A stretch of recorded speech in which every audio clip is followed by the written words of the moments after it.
ഞാനിപ്പോൾ വന്നേക്കുന്നത് കണ്ടല്ലോ മൂന്നാറാണ് ട്ടാ. ഞാനിപ്പോൾ ആ ടൗണിലേക്ക് പോകുന്ന വഴിയാണ് ട്ടാ ഇത് കണ്ട. അപ്പോൾ ഇവിടെ റൈറ്റ് സൈഡിലായിട്ടൊരു ബോർഡ് കണ്ട് മധുര തേനി കുമളി പൂപ്പാറ എന്നും പറഞ്ഞൊരു ബോർഡ് എഴുതി വെച്ചിട്ടുണ്ട്. അപ്പോൾ മധുരക്ക് ഇവിടെ നിന്ന് 160 കിലോമീറ്റർ ഉണ്ട്. അതേപോലെ തേനിക്ക് 83 കിലോമീറ്ററും കുമളിക്ക് 99 കിലോമീറ്ററാണ് എഴുതി വെച്ചിരിക്കുന്നത്. അതുപോലെ പൂപ്പാറക്ക് 32 കിലോമീറ്ററാണ് എഴുതി വെച്ചിരിക്കുന്നത്. അപ്പോൾ ഞാൻ കരുതി നമുക്ക് ഈ മൂന്നാറിന്ന് പൂപ്പാറ വഴി അങ്ങോട്ട് പോയാലോ. പൂപ്പാറ വഴി ആ ഗ്യാപ്പ് റോഡ് വഴി, ആ ഗ്യാപ്പ് റോഡ് എന്ന് പറഞ്ഞാൽ അടിപൊളി റോഡാണ്. ആ റോഡിൽ കൂടെ നമുക്ക് ആ യാത്ര ചെയ്ത് നോക്കാം.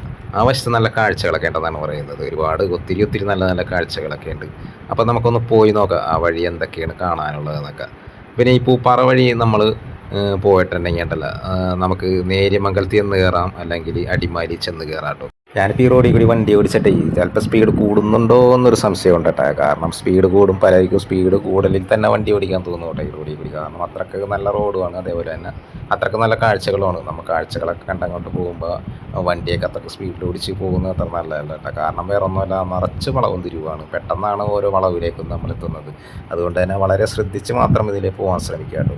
അപ്പോൾ നമ്മൾ ഈ പോകുന്ന വഴിയൊക്കെ ഉണ്ടല്ലോ, അവിടെയൊക്കെ ആയിട്ട് ഓരോ വ്യൂ പോയിൻ്റ് ഉണ്ട്. ആ വ്യൂ പോയിൻറ്റിലെ കാഴ്ചകളൊക്കെ കണ്ട് നമുക്ക് പോകാൻ സാധിക്കും. അവിടെയൊക്കെ തേയിലത്തോട്ടങ്ങളും അതേപോലെ തന്നെ ഈ വ്യൂ പോയിൻറ്റിലൊക്കെ ഓരോരോ ചെറിയ കടകളൊക്കെ ഉണ്ട്. അപ്പോൾ അതുകൊണ്ട് തന്നെ നമുക്ക് റെസ്റ്റ് എടുത്ത് കുറച്ച് വെള്ളമൊക്കെ കുടിച്ച് കുറച്ച് സമയമൊക്കെ ഈ കാഴ്ചകളൊക്കെ കണ്ട് നമുക്ക് ഓരോരോ സ്ഥലത്തേക്ക് അങ്ങോട്ട് നീങ്ങാട്ടും. നമ്മളിപ്പോൾ ഈ വണ്ടി ഓടിച്ച് പോകുമ്പോണ്ടല്ലോ നല്ല തണുവേണ്ട കേട്ടോ. തണുവെന്ന് പറഞ്ഞാൽ കാറ്റടിച്ചിട്ടേ ഈ വെയിലുണ്ടെങ്കിലും ഇവിടുത്തെ കാറ്റിനൊരു പ്രത്യേക ഒരു തണുവാണ്. ആ തണുവ് അടിച്ചിറങ്ങിയാണ്ടല്ല ശരിക്കും നമുക്ക് കയ്യും കാലൊക്കെ ശരിക്കും തണുത്തിരിക്കുകയാണ്. ശരിക്കും കൈയൊക്കെ എൻ്റെ അപ്പോൾ അത്രക്ക് തണുവുണ്ട് ശരിക്കും. ഈ വെയിലെന്ന് പറയണ ഒന്നുമല്ല നമ്മൾ ഈ വണ്ടിക്ക് പോകുമ്പോൾ. നമ്മളിപ്പോൾ അടുത്ത വ്യൂ പോയിന്റിലേക്ക് എത്തിയേക്കേണ്ടത്. ഇവിടെ കുറേ ആൾക്കാർ കണ്ടിട്ട് കുറേ വണ്ടികൾ കിടപ്പുണ്ട്. ഇവിടെ ഒരു സെറ്റപ്പ് സംഭവം എന്നാണ് തോന്നുന്നത്. അത് അകലേക്ക് തന്നെ നോക്കുമ്പോൾ തന്നെ നല്ല പച്ചപ്പാണ്, ഒരുപാട് തേയിലത്തോട്ടങ്ങളൊക്കെ ഉണ്ടെന്നാണ് തോന്നുന്നത് കേട്ടോ. അപ്പോൾ നമുക്ക് ഇവിടെ ഒന്ന് ഇറങ്ങി നോക്കാം എന്താണെന്നുള്ള സംഭവം എന്നുള്ളത്. ഞാനിപ്പോൾ ഇറങ്ങിയത് തന്നെ ഈ ചോളത്തിൻ്റെ അടുത്താണ്. നല്ല ചൂടുള്ള ചോളോട്ടാണ്. ചെറിയൊരു തണുവായതുകൊണ്ട് തന്നെ ഈ ചൂടുള്ള ചോളമൊക്കെ തിന്നാനായിട്ട് നല്ലൊരു രസമായിരിക്കുള്ളൂ. അപ്പോൾ നമ്മൾ പോണ വഴിയൊക്കെ ഇതുണ്ട്, പലതും ഉപ്പിലിട്ടതും നെല്ലിക്കയും അതുകൊണ്ട് തന്നെ മാങ്ങ ഉപ്പിലിട്ടതും അങ്ങനെ പല സംഭവങ്ങളൊക്കെ ഇവിടെ ഉണ്ട് കേട്ടോ. ഇവിടെ വേണ്ടി ചോളത്തിന് നല്ല ചിലവാണെന്നാണ് തോന്നുന്നത്. ചേട്ടൻ ചോളമൊക്കെ തിന്നുന്നുണ്ട്. അപ്പോൾ ഇത് കണ്ട ഇവിടെ കരിക്ക് കച്ചവടം ഉണ്ടാ. അപ്പോൾ അതേ ഇവിടെ നേരെ തന്നെ അപ്പുറത്തായിട്ടൊരു കൗണ്ടർ കാണും, ടിക്കറ്റ് കൗണ്ടർ. അപ്പോൾ ആ ടിക്കറ്റ് കൗണ്ടറിലെ സംഭവം എന്ന് വെച്ചാൽ 50 രൂപ കൊടുത്ത് നമ്മൾ ഈ ടിക്കറ്റ് എടുക്കണം കേട്ടോ. ഈ ടിക്കറ്റ് എടുത്തിട്ടുണ്ടെങ്കിൽ നമുക്ക് ഇതിലേക്ക് കയറിയിട്ട് ഇതിലേ ഇറങ്ങി നമുക്ക് ഇവിടെ മുഴുവൻ നടക്കാം കേട്ടോ. ഇതിൻ്റെ അകത്ത് മുഴുവനും ഇത് കണ്ട ഒരുപാട് പേര് നടക്കുന്നുണ്ട്. അപ്പോൾ അതേപോലെ നമുക്ക് ഇതിനകത്ത് എത്ര നേരം വേണമെങ്കിലും നടക്കാം, ഫോട്ടോ എടുക്കാം, വീഡിയോ എടുക്കാം, എന്ത് വേണമെങ്കിലും ചെയ്യാം. നമ്മളിപ്പോൾ ആ വ്യൂ പോയിന്റിൽ നിന്ന് 2-3 കിലോമീറ്റർ ഞങ്ങൾ പോകും വേണ്ടല്ലോ. 2 കിലോമീറ്റർ എന്ന് പറഞ്ഞാൽ പിന്നെ പോകുന്നത് ഇതേപോലുള്ള പ്രദേശങ്ങളാണ്. ഇതേപോലെ പ്രദേശങ്ങൾ ഒരു വശം മുഴുവനും മടകളാണ്, അതിൻ്റെ പാറകളാണ്. ആ പാറകളൊക്കെ വെട്ടിയെടുത്തിട്ട് ഇതിലൂടെയാണ് റോഡുകൾ ശരിയാക്കിയിരിക്കുന്നതായിട്ട്. അപ്പോൾ നമ്മൾ ആ റോഡിലൂടെയാണ് പോകുന്നത്. അതിലെ തേയിലത്തോട്ടങ്ങളോ അങ്ങനെ ഒന്നുമില്ല. അപ്പോൾ നമ്മളിത് വേണ്ട ഇവിടെ എത്തിയിട്ട് പാറകൾ വെട്ടിയെടുക്കുന്ന ഒരു സ്ഥലമാണ്. ഇവിടെ വരുന്നത് ഒരു വ്യൂ പോയിൻ്റ് ആണെന്ന്, പക്ഷേ നമുക്കൊന്നും ഇഷ്ടമായില്ല ഇവിടെ വന്ന് കണ്ടിട്ട്. പക്ഷേ അത് കഴിഞ്ഞപ്പോഴാണ് ഈ ഒരു ഗുഹ കാണുന്നത്. ഇതേണ്ട ഒരു ഗുഹയുണ്ട് ഇവിടെ. അപ്പോൾ ഇതിൻ്റെ അകത്ത് എന്താണെന്നുള്ളത് അറിയില്ല കേട്ടോ. അവിടെ ഒരു ഗുഹ കാണുന്നുണ്ട്. ഈ പാറയുടെ ഇടയിലൂടെ കുറേ ആൾക്കാർ അങ്ങോട്ട് കയറാൻ നിൽക്കുന്നതാണ്. അപ്പോൾ നമ്മളും അങ്ങോട്ടൊന്ന് കയറി നോക്കിയിട്ടുണ്ട്. അപ്പോൾ ഈ നമ്മളീ പോകുന്ന റോഡ് സൈഡ് തന്നെയാണ് ഈ ഗുഹ. ഈ ഗുഹനെ കുറിച്ച് അന്വേഷിച്ചപ്പോൾ അറിയാൻ സാധിച്ചതെന്ന് വെച്ചിട്ടുണ്ടെങ്കിലല്ല, ഈ ഗുഹയിൽ പണ്ടൊരു കള്ളൻ താമസിച്ചിരുന്നതായിട്ട് പറയുന്നത്. അതായത് മലയിൽ കള്ളൻ ഗുഹ എന്നാണ് ഇതിനറിയപ്പെടുന്നത്. ഈ ഗുഹയിൽ താമസിച്ചിരുന്ന ആ കള്ളൻ ഇതിലൂടെ പോകുന്ന ആൾക്കാരെയൊക്കെ പണ്ട് കൊള്ളയടിച്ചിരുന്നു. ആ കൊള്ളയടിച്ചിട്ട് അതിൽ നിന്ന് കിട്ടുന്ന പണവും ആഭരണങ്ങളും എല്ലാം തന്നെ പുള്ളിയും എടുക്കും. അതേപോലെ തന്നെ അതിൽ കുറച്ച് സംഭവങ്ങളൊക്കെ ഇവിടെയുള്ള പാവപ്പെട്ടവർക്ക് കൊടുത്തിരുന്നു എന്നാണ് പറയുന്നത്. അത്രയ്ക്ക് ശുദ്ധനായ ഒരു കള്ളനായിരുന്നു ഇതിനകത്ത് താമസിച്ചിരുന്നതായിട്ടും. അപ്പോൾ ഇതിനകത്ത് കയറിയിട്ടുണ്ടല്ലോ നല്ല സ്മെല്ലാണ്. അതിനകത്ത് കയറിയിട്ട് നല്ല സ്മെല്ലെന്ന് പറയുന്നത് ഇതിനകത്തൊക്കെ ആകെ മൂത്രം ഒഴിച്ചിട്ടൊക്കെയാണ് ആൾക്കാർ. അതുകൊണ്ട് തന്നെ നല്ല സ്മെല്ലാണ് ഇതിൻ്റെ അകത്ത് കയറിയിട്ട്. നല്ല സുഖം തോന്നുന്നു തന്നെ പറയാം. ഇരുട്ടാണ്, നല്ല ഇരുട്ടാണ്. എനിക്ക് പേടിയായിട്ട് ഇതിൻ്റെ അകത്ത് കയറിയിട്ട്. അപ്പോൾ ഞാനപ്പോൾ എൻ്റെ പുറകെ ഇവന്മാരും കൂടി വന്നതുകൊണ്ട് ധൈര്യത്തോടി കുറച്ചും കൂടി അങ്ങോട്ട് കയറി, ടോർച്ചടിച്ച് കയറി. ഇവർ രണ്ടുപേർ എൻ്റെ കൂടെ കയറി. അതുകൊണ്ട് ആ ധൈര്യത്തിൽ ഞാൻ കുറച്ച് അങ്ങോട്ട് കയറിയിട്ട് അതിൻ്റെ അകത്ത് വവ്വാലൊക്കെ ഉണ്ട്. വവ്വാലിൻ്റെ ഒച്ചയൊക്കെ കേൾക്കുന്നുണ്ട്. വളരെ കൂരിട്ടാണ് ഒറ്റ കയറിയിട്ടുണ്ടെങ്കിൽ നമുക്ക് പേടിയാവും. അപ്പോൾ ഇതിൻ്റെ അകത്തേക്ക് ഉണ്ടല്ലോ കയറിയില്ലെങ്കിൽ വലിയ കുഴപ്പമൊന്നുമില്ല കേട്ടോ. കാരണം വലിയ കാഴ്ചകളൊന്നുമില്ല, നിർബന്ധമുള്ളവർ മാത്രം കയറിയാൽ മതി കേട്ടോ. കാരണം ഈ മണം സഹിച്ച് കയറി കാണേണ്ട കാഴ്ചയൊന്നും ഇല്ല കേട്ടോ ഇതിൻ്റെ അകത്ത്. വീണ്ടും നമ്മൾ അവിടെ നിന്ന് പോയി കഴിഞ്ഞിട്ടുണ്ടെങ്കിൽ ഇവിടെ ഒരു ബോർഡ് കാണുന്നുണ്ട്, സൂര്യനെല്ലിയും അതേപോലെ തന്നെ കുമളി പൂപ്പാറയൊക്കെ നമ്മൾ ഏകദേശം എത്താറായിട്ടുണ്ട്. അപ്പോൾ നമ്മളപ്പോൾ ഇവിടെ വന്നപ്പോൾ ഇതാണ്ട് ഇവിടെ ഒരു കോവിൽ കാണുന്നുണ്ട് കേട്ടോ. ഇവിടുത്തെ കോവിലെന്ന് വെച്ചാൽ ഒരു പ്രത്യേക കളറൊക്കെ ആയിരിക്കും ഉള്ളത്. ഈ ചുവപ്പ കളർ, അതേപോലെ ഈ മഞ്ഞ കളർ, അത് രണ്ടും കൂടിയൊക്കെ ഒരു ലൈനായിട്ടുള്ള ഒരു പ്രത്യേക ഭംഗിയിലുള്ള ഒരു കോവിലട്ട ഇതുണ്ട. ശരിക്കും ഞങ്ങൾ ഇവിടെ എത്തിയപ്പോഴേക്കും കുറച്ച് ടയേർഡായിട്ടാ. അപ്പോൾ കുറച്ച് നേരം ഒന്ന് റെസ്റ്റ് എടുക്കാൻ വേണ്ടി ഒരു ഫോട്ടോ എടുത്താട്ടാ, ഒരു ക്ലിക്ക്. അപ്പോൾ അത് കഴിഞ്ഞ് നമ്മൾ പോവുകയാണ്. ആ ഒരു പോയിന്റിൽ ഇരുന്നിട്ട് ഒരു ഫോട്ടോവും അതേപോലെ തന്നെ കുറച്ച് വീഡിയോസൊക്കെ എടുത്തിട്ട് നമ്മളും അവിടെ നിന്ന് പോവേണ്ട. അപ്പോൾ ഇതൊക്കെ കഴിഞ്ഞ് ചെല്ലും വേണ്ടല്ലോ, നമ്മളൊരു തേയില, അതായത് തേയില വെക്കുന്ന ഒരു ടീ സെയിൽ ഔട്ട്ലെറ്റ് നമുക്ക് കാണാം കേട്ടോ. ഇവിടെ നമുക്ക് നല്ല നല്ല ചായപ്പൊടിയൊക്കെ ഇട്ടു കേട്ടോ. അപ്പോൾ ഞാനിപ്പോൾ ഒരു ചായപ്പൊടി വാങ്ങിച്ചു. അതേപോലെ തന്നെ ടീ, ബ്ലാക്ക് ടീയും ഒരെണ്ണം വാങ്ങിച്ചിട്ട്, ബ്ലാക്ക് ടീ, അതായത് ഐസിൽ ബ്ലാക്ക് ടീ അത് മേടിച്ചു. പഞ്ചസാര വേണ്ട, പാലും വേണ്ട.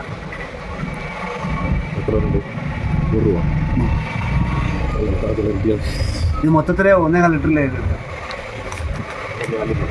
മൊത്തത്തില് ഒരാൾക്കാണെങ്കിൽ 1 കപ്പിൽ 2 സ്പൂൺ. ഇതിലാകുമ്പോൾ മധുരം അതുണ്ട്.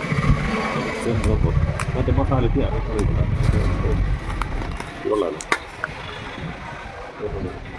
അവിടെ നിന്നിപ്പോൾ നമ്മൾ ആ തേയിലയും അതേപോലെ ബ്ലാക്ക് ടീ ഒക്കെ വാങ്ങിച്ചിട്ട് പിന്നെ എത്തുന്നതല്ല, നമ്മൾ ഇതേപോലുള്ള ഒരു സ്ഥലത്താണ് ഇത് കണ്ടതെന്ന് വെച്ചിട്ടുണ്ടെങ്കിൽ. പ്രത്യേകിച്ച് ഇവിടെ നിർത്താൻ കാരണം എന്ന് വെച്ചിട്ടുണ്ടെങ്കിൽ ഉണ്ടല്ല, നല്ലൊരു വ്യൂ, നല്ലൊരു രസമുള്ളൊരു സ്ഥലമാട്ടാ. അത് കൂടാതെ തന്നെ ഇതുണ്ട, ഇത് കണ്ടപ്പോഴാണ് ഞങ്ങൾ നിർത്തിയതായിട്ട് ഇവിടെ.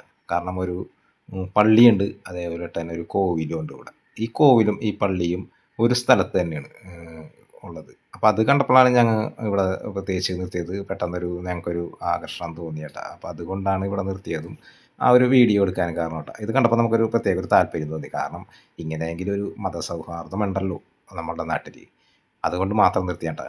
അത് കഴിഞ്ഞപ്പോൾ നമ്മൾ ഇവിടെ എത്തിയപ്പോണ്ട ഈ ആനയിറക്കൽ ബോട്ടിംഗ് സെൻറ്റർ, അതായത് ഈ ആനയിറക്കൽ എത്തിയപ്പോണ്ടല്ല ഏകദേശം ഒരു 4 മണിയോളമായിട്ടുണ്ട് കേട്ടോ. നമ്മളപ്പോൾ ആ മൂന്നാറിൽ നിന്ന് ഈ യാത്ര തുടങ്ങിയതുണ്ടല്ലോ ഒരു 12 മണിയോടുകൂടി തുടങ്ങിയ യാത്രയാണ്. അത് കഴിഞ്ഞിട്ടൊരു 4 മണിയോടുകൂടിയാണ് നമ്മളിവിടെ എത്തിയിരിക്കുന്നത്. അപ്പോൾ ഇവിടെ വന്നപ്പോണ്ടല്ല നല്ലൊരു രസമുള്ളൊരു കോവിലും അതേപോലെ തന്നെ ഇവിടെ നിന്ന് നമുക്ക് ഇറങ്ങിയിട്ടുണ്ടെങ്കിൽ ഉണ്ടല്ല, ഇവിടെ വന്നപ്പോൾ അന്വേഷിച്ചപ്പോഴാണ് ഇവിടെയുള്ള നാട്ടുകാർ പറഞ്ഞത് അവിടെ ഒരു തൂക്കുപാലം ഉണ്ടെന്ന് പറഞ്ഞു പോയി കാണാനായിട്ട്. ആ കോവിലിൻ്റെ അടുത്തുനിന്ന് ഈ ആനയിറക്കൽ ബോട്ടിങ് ഇപ്പം എന്താണെന്നറിയില്ല എന്ന് പറഞ്ഞവർ. അപ്പോൾ ഒരു തൂക്കുപാലമുണ്ട്, 1 2 തൂക്കുപാലം ഉണ്ടെന്ന് പറയും. അപ്പോൾ ആ വശത്തേക്കാണ് നമ്മളിപ്പോൾ പോകുന്നത് കേട്ടോ. അപ്പോൾ ശരിക്കും പറഞ്ഞിട്ടുണ്ടെങ്കിൽ നമ്മൾ നേരത്തെ ആ ഒരു കണ്ട ഒരു സ്ഥലം ഉണ്ടല്ലോ, ആ ഒരു തേയിലത്തോട്ടം, അവിടെ കയറണമെന്നുണ്ടെങ്കിൽ 50 രൂപ കൊടുക്കണമെന്നാണ് പറഞ്ഞത്. അപ്പോൾ ആ 50 രൂപയും കൊടുക്കേണ്ട, 5 ദിവസം കൊടുക്കേണ്ടത് നമുക്ക് ഇവിടെ കയറുന്നുണ്ടെങ്കിൽ. അപ്പോൾ നിങ്ങൾ ഇങ്ങോട്ടാണ് വരുന്നത്, ഈ വശത്തേക്ക് കൂടിയാണ് യാത്ര ചെയ്തത്. ഈ ആനയിറക്കൽ എന്ന് പറഞ്ഞാൽ ഈ സ്ഥലം കണ്ടിട്ടുണ്ടെങ്കിൽ, ഈ ക്ഷേത്രം കണ്ടിട്ടുണ്ടെങ്കിൽ ഇവിടെ നിർത്താട്ടെ, ജസ്റ്റ് ഒന്ന് ഇവിടെ തങ്ങിയിട്ട് പോകട്ടെ. നല്ല നല്ല കാഴ്ചകളായിട്ട് ഇവിടെ. ശരിക്കും പറഞ്ഞാൽ ഇത്രയും നേരം കണ്ടതിലും ഏറ്റവും മനോഹരമായ കാഴ്ചയായിട്ടാണ് എനിക്ക് തോന്നിയത് ഈ തേയിലത്തോട്ടവും അതേപോലെ തന്നെ ഈ പുഴയും എല്ലാം തന്നെ. എന്തടിപൊളിയാണെന്ന് നോക്കിയാൽ ഈ പുഴയുടെ കൂടിയൊക്കെ നടക്കാൻ, അതിൽ തന്നെ ഈ തേയിലത്തോട്ടത്തിൻ്റെ ഇടയിൽ കൂടിയൊക്കെ നടക്കാൻ ഒരു പ്രത്യേക രസം തന്നെയുണ്ട്. അതിൻ്റെ ചുറ്റും കണ്ടോ, നമ്മളിപ്പോൾ ഈ നടുക്കാണ് നിൽക്കുന്നത് ആ തേയിലത്തോട്ടത്തിൻ്റെയും ആ പുഴയുടെയൊക്കെ ജീവിതമായിട്ട്. അതുകൊണ്ട് തന്നെ ഒരു തൂക്കുപാലമുണ്ട്. ഈ തൂക്കുപാലത്തിലൂടെ നമുക്ക് നടന്ന് കയറാനുള്ളത്. ഇത് വേറെ കുഴപ്പമൊന്നുമില്ല കേട്ടോ, ഓരോരുത്തർ കയറിയാൽ മതി. എന്നാലും ഇങ്ങോട്ട് പറയണമെന്നുണ്ടെങ്കിൽ ഇവിടുത്തെ പണിക്കാർക്ക് വേണ്ടി, ഈ തേയിലത്തോട്ടത്തെ പണിക്കാർക്ക് വേണ്ടി നിർമ്മിച്ചേക്കണ തൂക്കുപാലമുണ്ട്. അപ്പോൾ ഇതിലൂടെയാണ് അവർ അങ്ങോട്ടും ഇങ്ങോട്ടും പോകുന്നത്.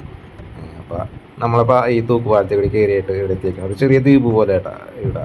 ഈ 2 വശത്തും ഓരോ തൂക്കുപാലങ്ങളുണ്ട് കേട്ടോ. അപ്പുറത്തുണ്ട്, അതേപോലെ തന്നെ നമ്മൾ നിൽക്കുന്ന ഈ വശത്തും ഒരു തൂക്കുപാലമുണ്ട് കേട്ടോ. ആ തൂക്കുപാലം കയറിയാണ് ഞാനപ്പോൾ ഇവിടെ എത്തിയിരിക്കുന്നത്. അത് കഴിഞ്ഞിട്ട് ഇതിൻ്റെ അപ്പുറത്ത് തന്നെ വേറൊരു തൂക്കുപാലമുണ്ട് ഇപ്പോൾ കേട്ടോ. അപ്പുറത്ത് തന്നെ തൂക്കുപാലമാണ് നമ്മൾ കയറി ഇവിടെ എത്തിയിരിക്കുന്നത്.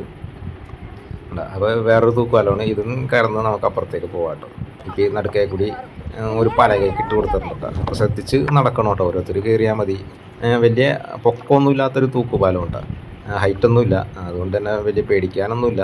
എന്നാലും ഇവിടുത്തെ നാട്ടുകാരാണ് ഇവിടെ ഉള്ളത് കേട്ടോ.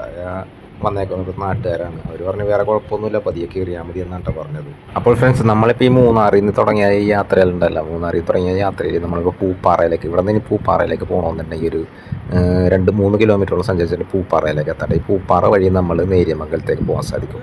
നേര്യമംഗലത്ത് ചെന്ന് കയറി കഴിഞ്ഞിട്ടുണ്ടെങ്കിൽ നമുക്ക് എറണാകുളമോ തൃശ്ശൂരോ എങ്ങോട്ട് വേണമെങ്കിലും പോകാം കേട്ടോ. അപ്പോൾ നമ്മളുടെ വീഡിയോ അവസാനിപ്പിക്കേണ്ട. ഇനിയിപ്പോൾ നമുക്ക് വീഡിയോ എടുക്കാനൊന്നും സമയമില്ല, കാരണം ഒരുപാട് വൈകി. അതുകൊണ്ട് അടുത്ത വീഡിയോയുമായി നമുക്ക് വീണ്ടും കാണാം കേട്ടോ.